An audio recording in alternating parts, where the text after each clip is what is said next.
بسم الله الرحمن الرحيم. الحمد لله رب العالمين.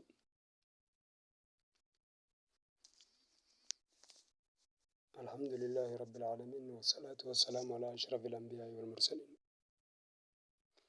نبينا محمد وعلى آله وصحبه أجمعين. السلام عليكم ورحمة الله تعالى وبركاته. وبجمتوتا وردفتوتا خنيا. الحمد لله. درسين تينيا كمت فوفت جرتي برومسي خنيا خن دوالي ركوبا نما راولانا waa'ee fayyaatii wajji wal qabatee khannamu haala ammayyaatii fi haala aadaatiinis khannamu akkumatti fufee jira. Alhamdulillah. Warroottan yuutuub keenya kanaaf haaraa taatan sabiskiraabii godhaa maatii ta'aatii irraa fayyadamaa isiniin jenna. Akkasuma alhamdulillah maqaan isaa yuutuub meeysar jettee katabdeetii 9465 itti dabaltee sarchii gootaa jechuun sii fidaa meeysar 9465 sarchii gootaa jechuudha. Mata duree godhannee kan irraa dawaa isaa barachuu jirru akkuma yaadatamutti darsii dabarte irratti dawaa lama kan gaastirika nama wallaanu dubbannee barannee dabarsinee jirra jechuudha. Darsii lammaffaa taarraa tanattis akkasumatti dawaa gaastirika nama wallaanu dhukkuba gaastirika mata duree godhannee deemu jira. Dhukkuba gaastirika dawaa isaa waan gaastirika nurraa wallaanu jechuudha. Dawaa dhukkuba gaastirik kan nurraa waluu takkaa kan nu fayyisu hoggaa gaastirik nu qabe dawaan isaa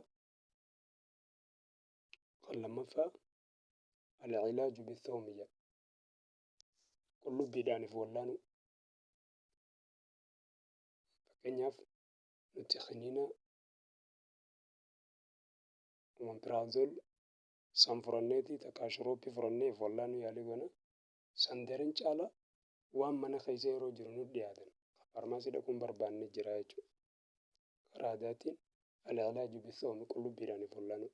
Omepiraazolii fi shurooppiinis waan irraa dalagame qaba madda isaa.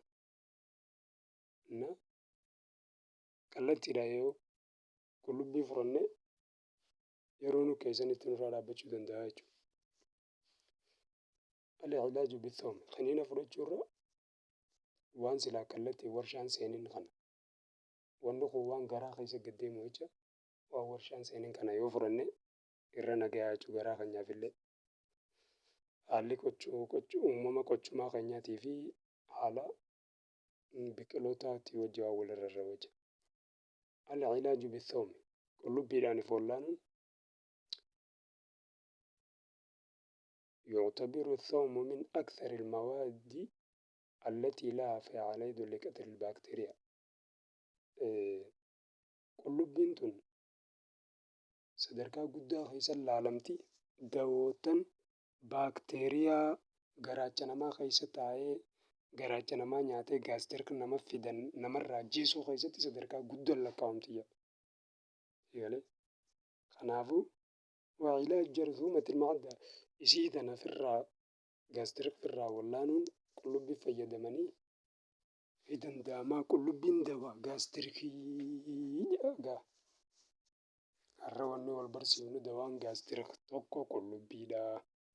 Akkamitti ittiin if wallaanna jennaan qullubbii tana ni fuuta isii firii 3 takkaa firii 2 fuuteeti cafayxee hurreessitee bishaan waa xiqqoo siinii qiccee akkasitti bishaan san keessa naqxee walitti garagalchitee dhugdaa jechuudha. Haayi. Akkasitti ganama subii garaa qullaatti akkasitti dhugdaa jechuudha. Dhaqeetuma baakteeriyaa jirmi garaa keessa jiru dam gooti jechuudha qullubbiin. Akkasumas summii garaacha keenya keessa teessee dararaa jirtu hunda dam gooti jechuudha. Akkasumas washa waa'ee bu'aa xuraawinsa garaacha keenya xuraa'ee jiru hunda dhiixe jechuudha. Xuraawaa garaacha keenya keessa taa'ee nu dararaa jiru hunda. Akkasitti bishaan siinii tokkoo fi qullubbii firii 2 takkaa firii 3 cafayxee keessa keessee eegee urreessite walii garagalchite akkasitti bishaanii wajjin dhuguun jarmii gaastirik namatti taatee nama cinqaa jirtu hunda jeeftii dhukkuba gaastirik irraa walaba nu gootii jechuu qullubbiin jechuudha. Na dhukkubawwan biraatiif illee hedduu dawaadha jechuudha. Ammaaf munaasabaan teenya mata dureen keenya waan gaastirik irra raawwacha dawaa gaastirik isaa isiin takka akka taate har'aan tana barannee jirra jechuudha. Kanaaf inshaallah namuu waan beeknu walaa fayyannu sheer waliif godhaa yuutuub kana barumsa dawaadha akka irraa fudhattaniin isin affeera. Akkasuma duniyaa irratti warra waan faayidaa qabu hordofee waan faayidaa qabu qabatee waan faayidaa qabu jiraatee waan faayidaa qabuun hara jannataa tarkaanfatee nu haa godhu jecha darsiin teenya taarraa asumarratti dhaabbatti. Inshaallah hanga dawaa biraa darsii biraa dawaa biraatti walitti deebinutti yuutuub meeysar 9465 godhaa namootan haaree taatanis sabiskiraayib godhaa irraa fudhadhaa namootan maamila taatanitti jirtanis barumsa keessan hordofaa. Waan isin hin galin barumsarraayis gaafii qabdanii fi barumsarraayis komantii irra nu barreessaa isin laalleetii yaada keessanis furannee keessatti deebisaa wajjii isin kannaa deemnaa jechuudha. Kanaaf har'aaf darsiin teenya asuma irra dhaabbatti. Assalaamu alaikum wa rahmatullahi ta'ala wa barakaatuh.